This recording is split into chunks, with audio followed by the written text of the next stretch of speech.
Sa isla ng Kapul sa Northern Samar, naabutan naming ibinababa sa Pampang ang isang bangkay. Ibinyahe ng 2 oras pa uwi galing ospital sa bayan ng Katarman ang mga labi ni Lola Milagros Guardiano, 70 taong gulang. Itinakbo pa raw sa ospital sa Katarman si Lola Milagros ng kapatid nito na si Angela nang atakihin sa puso. Pero ang nakapagtataka, may ospital naman sa mismong isla ng Kapul. Hindi nga lang lubusang napakikinabangan.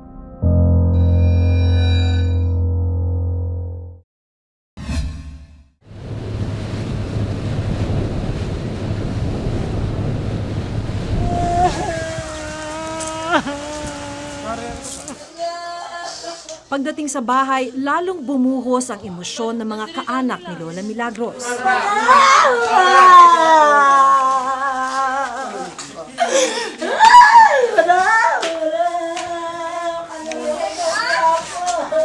May ospital naman kaso kulang lang sa gamot at saka wala silang laboratory daw. Kung wala dito, doon tatakbo rin sa Katarman or Tacloban, Calbayo. Pupuntahan ng Reporter's Notebook ang District Hospital sa isla ng Kapul. Bakit nga ba kailangan pang bumiyahe ng mga residente papunta sa bayan kung may ospital naman sa kanilang lugar?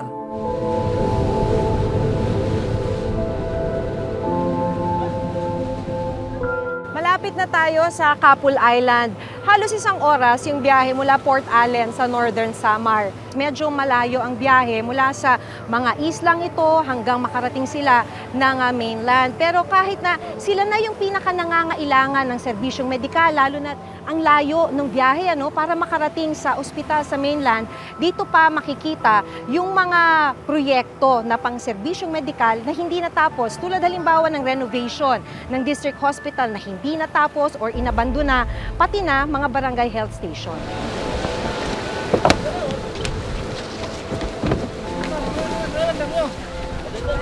Nandito na tayo sa Kapul Island. 2 ang bibisitahin natin dito. Isa yung Kapul District Hospital at yung barangay health station.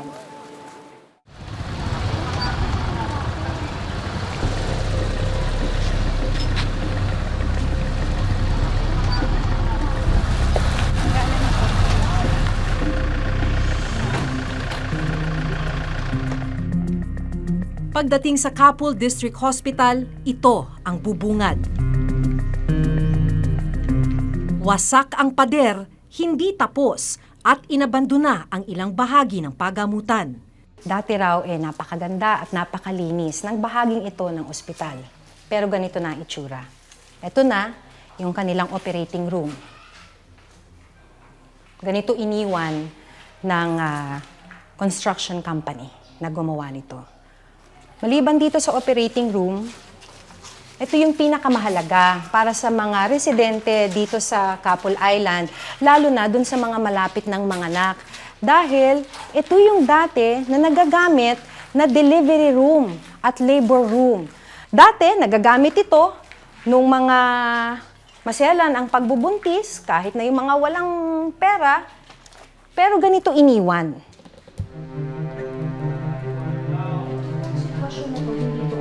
Kwento ng chief nurse ng ospital na si Maura Delia Manawag na 35 years nang nagtatrabaho rito, bagong renovate raw ang ospital bago ito sinimulang gibain ng kontraktor na nanalo sa bidding ng Department of Public Works and Highways o DPWH Northern Samar District 1. Nakakainis, hindi nila tinapos. Sabi namin, dapat pa isa-isa para kung matapos ang isa, yung isa naman na side, hindi lahat na gigibain.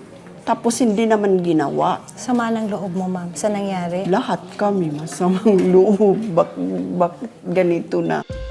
Sinimulan yung sinasabi nilang renovation noong October 2017. Nagkaroon ng konting trabaho, giba. Tapos, inabandona na yung proyekto, nag-alisan na yung mga construction workers ng kalagitnaan ng December 2017. Simula nun ay wala nang bumalik. para tapusin itong proyektong ito. Sa sobrang tagal na nakatiwangwang itong proyektong ito, ganito na yung itsura ng isang bahagi nitong dapat ay ni-renovate. Tinubuan na ng puno. Malaking pahirap daw sa mga residente ng isla ang pagkasira at hindi pagtapos sa ilang bahagi ng ospital. Dahil sa ngayon, kailangan pa silang itawid sa bayan ng Katarman para doon ipagamot gaya ng ginawa kay Aling Milagros.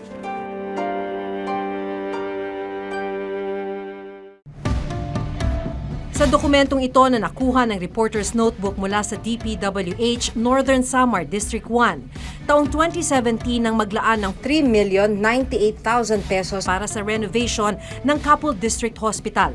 July 2017 ang start date para sa renovation ng delivery room, labor room, operating room at iba pang bahagi ng Kapul District Hospital.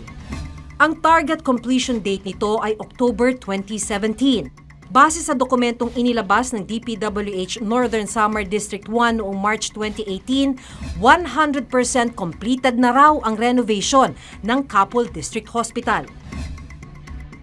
Sa isa pang dokumento, nakalagay na 1.57 million pesos ang na-disburse o nagastos sa pagsasaayos ng ospital.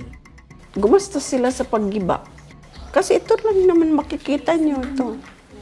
Ayan lang naman ang inano nila. Na extension. Yan. Kasi sabi nga namin nun, bakit gigibain na naman bagong gawa pa lang naman yun, yung DR namin. Tapos hindi, kay papalakihin daw. Lumaki nga ang butas. Ang administrative officer ng Kapul District Hospital na si Romel Enesilio, nauna na palang natuklasang idineklarang 100% completed ang ospital sa isinagawang conference ng DPWH Region 8 noong nakaraang taon. 1 week siguro, bago yung meeting na yun, bago yung conference na yun, yung mga taga-region DOH, kinunan ito ng mga pictures, footages. Nabigla ako nung dineclare na 100% complete. Buti na lang, sabi ko, saan na yung mga taga-DOH region, yung architect at saka engineer ng DOH na pumunta sa Kapul District Hospital? Kung pwede ipakita natin yung pictures. Doon, nakita yung mga talahib, yung mga puno, na-jolt lahat ng mga tao. Ganun ba ang 100%? Sabi ko, is that 100%? Not even 30%. So yun, na-booking. Ano sabi ho ng taga-DPWH? Parang i-check nila sa field office nila. Kasi yun lang daw ang natanggap nila ng report na complete na. Hanggang ganun lang. Sabi ko, ironical, yung region, DOH Region 8, alam na nila na ganito ang nangyari. Kayo ang nasa mismong District 1, hindi nyo alam. Kayo ang nagsusupervise ng projects. Ano yung tumakbo sa isip ninyo? Something fishy. Siyempre, common sense naman kung ganyan ang nangyayari. Dahil nakatiwangwang at hindi pwedeng gamitin, ang mga masisela na pagbubuntis, karaniwan ay pinapapunta na, kailangan pang tumawid ng dagat mula dito sa Kapul Island para marating ang mga ospital na nasa Allen at Katarman. Ito ang pangamba ng 19 na taong gulang na si Chona na kabuwanan na ngayon. Dahil sa kanyang edad, high risk at maselan ang pagbubuntis ni Chona. Malaking gastos talaga pag pumunta ka pa sa Allen. Tapos sa Katarman dahil gastos pa. Pagkain mo pa tapos mga kailangan sa ospital. Dahil walang sapat na serbisyong ibinibigay ang malaking ospital, sa Rural Health Unit o RHU na nagpapacheck up si Chona. Pero maging ang RHU hindi raw angko para sa mga may masiselang pagbubuntis, gaya niya.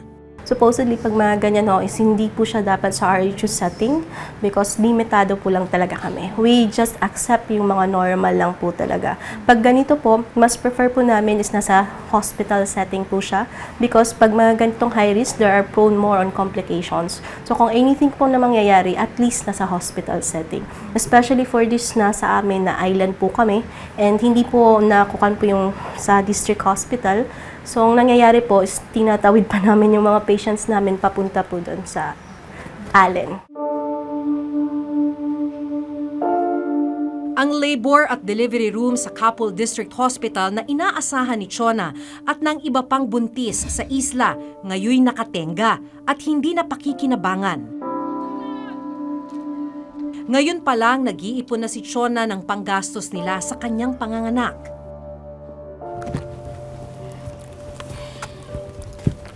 Yung inipon ko na pera, 4,000. Gano'ng katagal mong inipon yan? 4 na buwan. Hindi to siguro kasya. Hindi ko alam kung kasya ba to or hindi. Nitong March 30, araw ng Sabado, 1 linggo nang lagpas sa kanyang due date para manganak si Chona. Kaya nagpasya na silang dalhin siya sa Northern Samar Provincial Hospital sa Katarman. Pero sa kasamaang palad, natuklasang nakapulupot ang umbilical cord ng bata sa kanyang leeg. Dahilan para isilang ang sanggol ni Chona na wala ng buhay. Sana naman ipatapos to. Na hindi yang sa papel lang na 100%. Sana actual 100% talaga.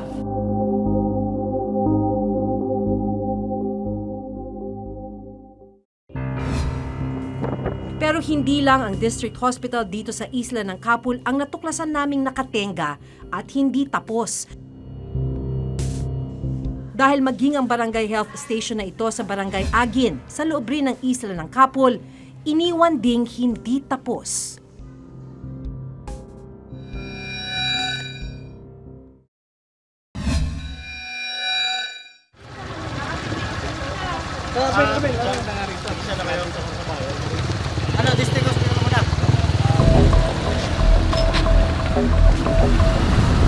Sa patuloy na pag-iikot ng Reporter's Notebook sa isla ng Kapul sa Northern Samar, natuklasan naming hindi lang pala District Hospital ang hindi natapos at inabandona ng kontraktor. Ito na po yung... Dahil maging ang Barangay Health Station o BHS na ito sa Barangay Agin sa isla pa rin ng Kapul, nakatenga rin at hindi na pakikinabangan. Ito po yung health center namin dati, pero ngayon naging BHS na siya. Ito yung consultation room. Dito dapat yung nurse. Ang pagkakaalam ko kasi ma'am, yung mga gamit nito nasa RHU pa. Hindi lang dinala dito kasi nga hindi pa naman tapos. Ito yung kitchen namin. Wala talaga siyang kahit yung sa sa tubig. Wala rin po. Ito yung comfort room. Yung tubig lang talaga ang problema, ma'am. Wala ding abang. Kapansin-pansin rin na hindi pa man natatapos at nagagamit, unti-unti nang nasisira ang ibang bahagi ng BHS na ni-renovate. Basag na ang ilang bintana. Natutuklap na rin ang pintura sa pader sa loob ng BHS. Dahil hindi nagagamit ang health station sa katabing barangay hall, muna sila pansamantalang tumatanggap ng mga pasyente. 120/80. Ang health worker na si Aling Teresa ramdam ang epekto ng kalagayan ng kanilang BHS. Mahirap talaga dito kasi hindi ito center. Barangay hall lang ito. Kailangan dapat doon na kami sa center. Delikado rin dito kasi sama-sama lang eh. Hihingi kami ng mga gamit namin doon sa center, yung para sa may mga sakit, pati yung mga gamit namin kasi minsan kulang. Naabutan namin ang pasyenteng ito na nanghihingi ng gamot sa BHS. Mataas ang lagnat ni Josel. Pero walang maibigay na gamot na panglagnat ang mga barangay health worker. Wala naman batire. Pag ganyan, ma'am, ano pong mga binibigay nyo? Paracetamol. May mga gamot naman kayo dyan. Yan ang wala. Para bumaba yung lagnat. Punas-punas lang siya.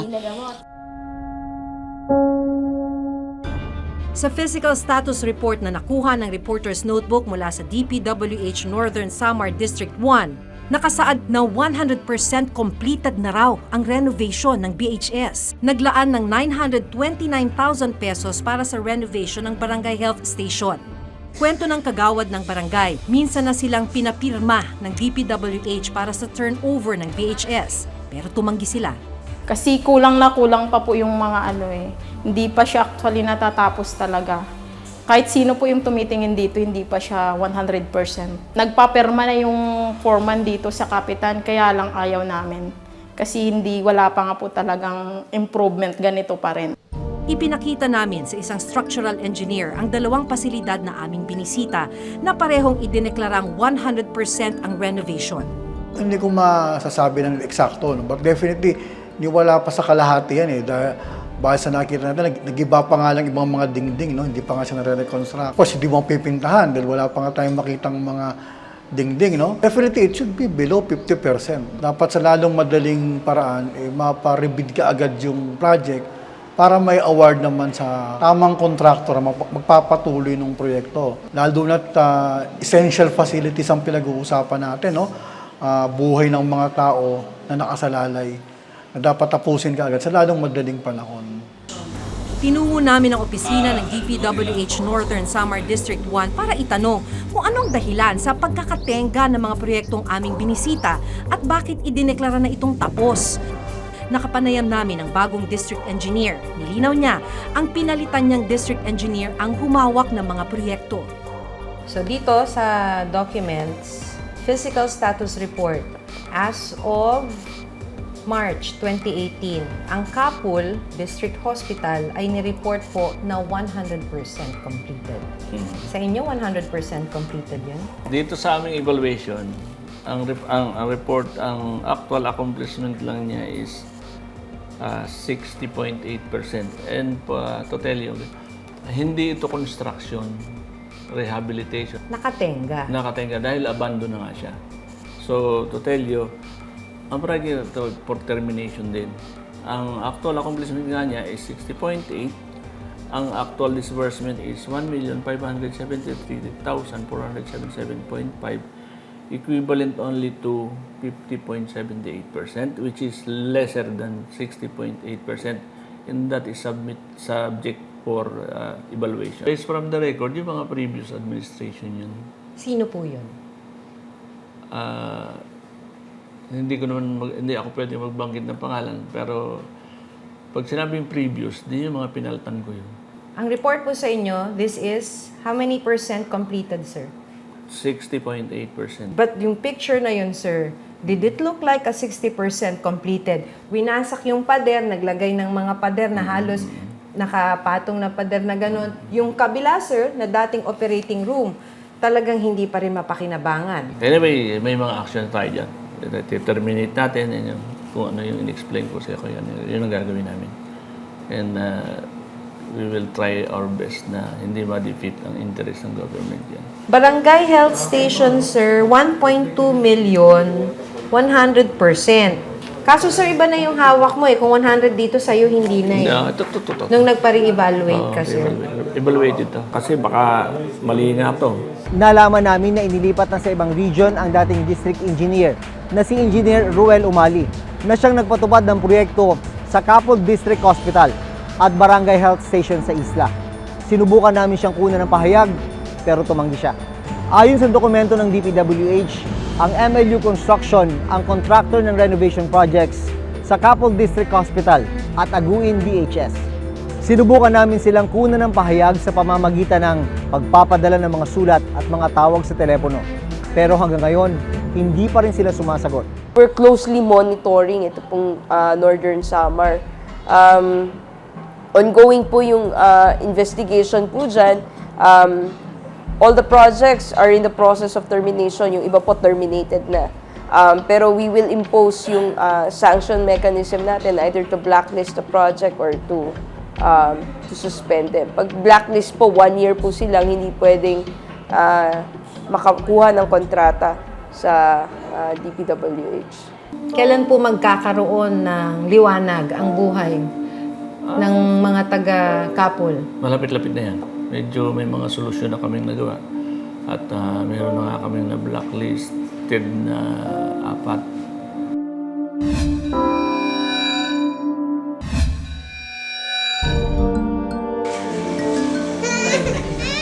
Sa susunod na linggo, ang iba pang ospital sa Northern Samar na iniwang hindi tapos at ngayon nakatenga.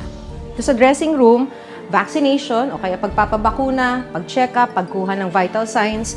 Dito naman sa maliit na kwartong to, na dating CR, no, o palikuran, may urinal. Ito nga yung urinal nitong palikuran na to, tinitimbang yung mga sanggol. Dito naman yung prenatal sa maliit na kamang to. Parang hindi conducive, tapos ganitong setup, nagsisiksikan, tapos magulo, minsan. Mas maganda yung meron talagang proper place. Hanggang sa susunod na Webes, ako si Jun Veneracion. Ako si Maki Pulido at ito ang nakatala sa aming Reporter's Notebook.